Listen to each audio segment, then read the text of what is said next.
Hola, bienvenidos a Esquina Literaria. Soy Yolanda Miranda y les estoy leyendo este libro, Los Rockefeller. Espero que les esté gustando. Estamos en la segunda parte que se llama El Hijo y vamos a continuar. El reverendo Gates, en una de las cartas a John D. Sr. para convencerle de la creación de obras filantrópicas, subraya la circunstancia de que su envergadura fuese tal que ser depositario de ella signifique el salto a la popularidad de cualquier persona.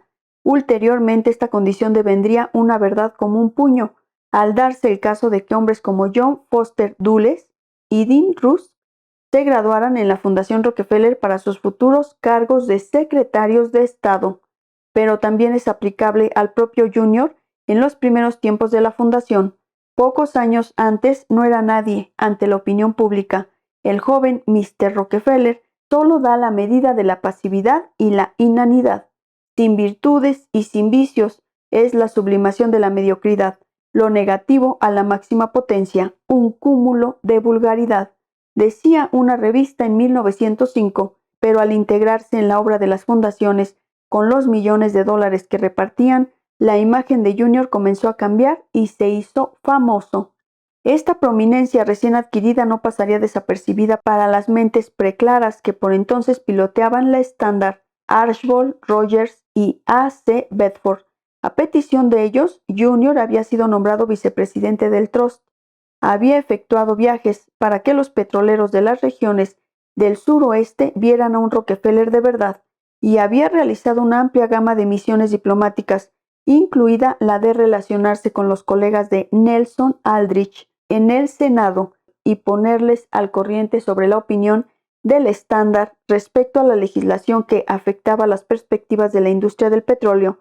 Sin embargo, mientras llevaba a cabo su contenido como presidente del Gran Jurado sobre trata de blancas, cargo que le concedía aún más popularidad, los periódicos de Hearst pusieron al descubierto las infamantes cartas de Archbold.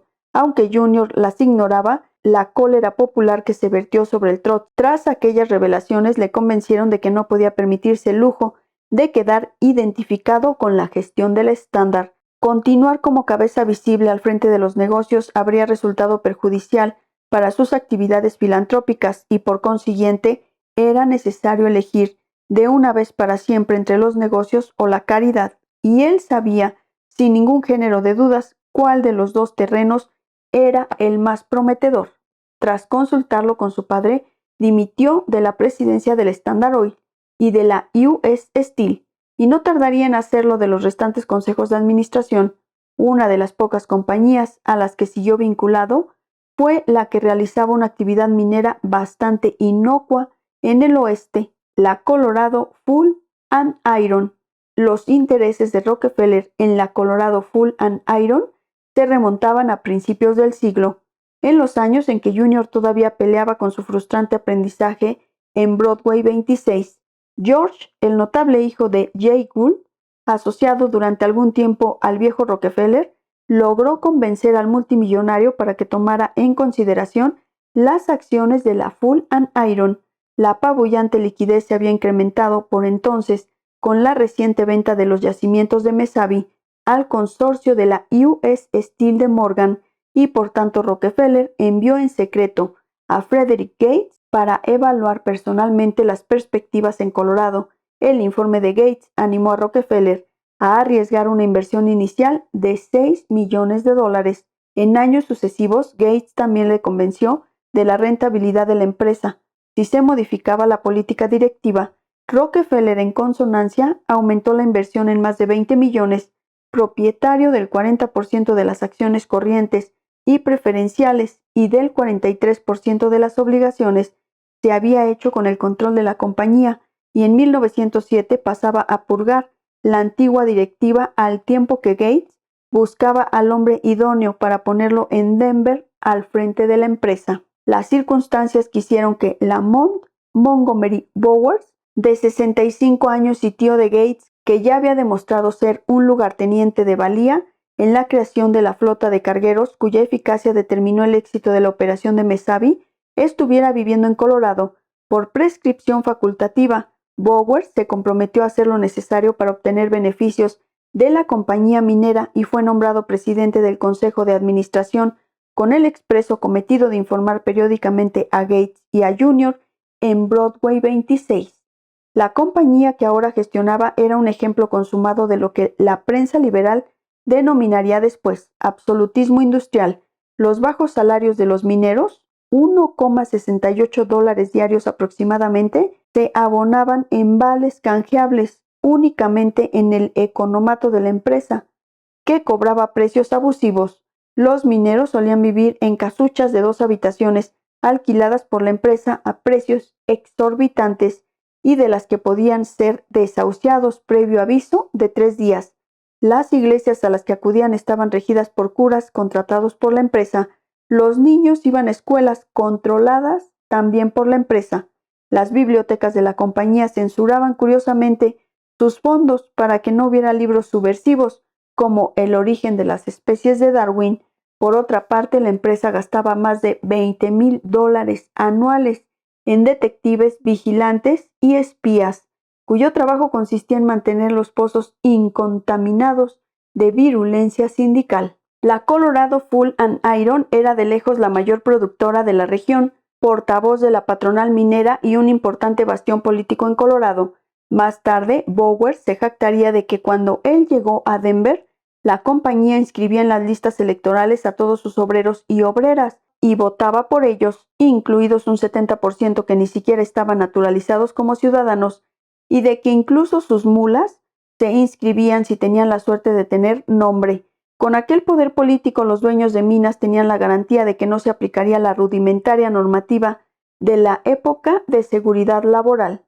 La consecuencia era una elevada tasa de mortalidad y de accidentes laborales entre los trabajadores.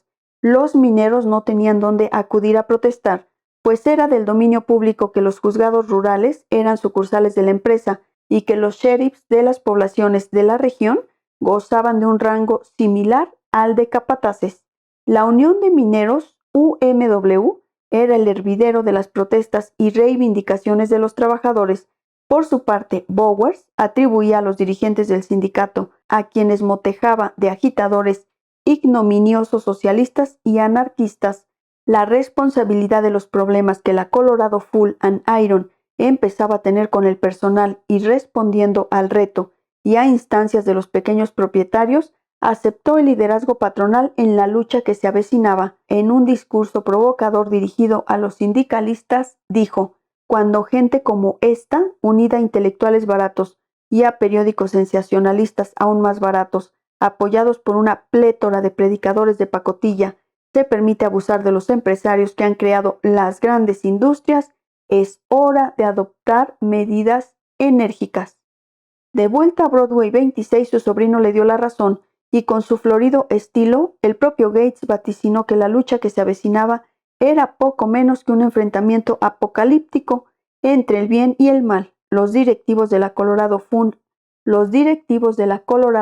and Iron se encuentran entre la nación y el caos, la proscripción y la confiscación, y por consiguiente merecen el apoyo de todos los patriotas. Los propietarios de minas de Colorado contrataron a la agencia de detectives Baldwin Felts como punta de lanza de su guerra contra la UMW. La agencia tenía una plantilla de maleantes y ex-pistoleros, restos de la conquista del oeste, gente aún más detestada que los esquilores enviados por Pinkertons, armados con Winchesters e investidos de la condición de delegados de los sheriffs locales. Los detectives comenzaron a recorrer los campos mineros, cual ejército en estado de alerta. Su presencia fue detonante para que la UMW decretara que había llegado la hora de una prueba decisiva de fuerza. Los organizadores compraron todos los rifles y munición posibles en los almacenes de los pueblos de Colorado. Espero que les haya gustado la lectura del día de hoy de este libro, Los Rockefeller.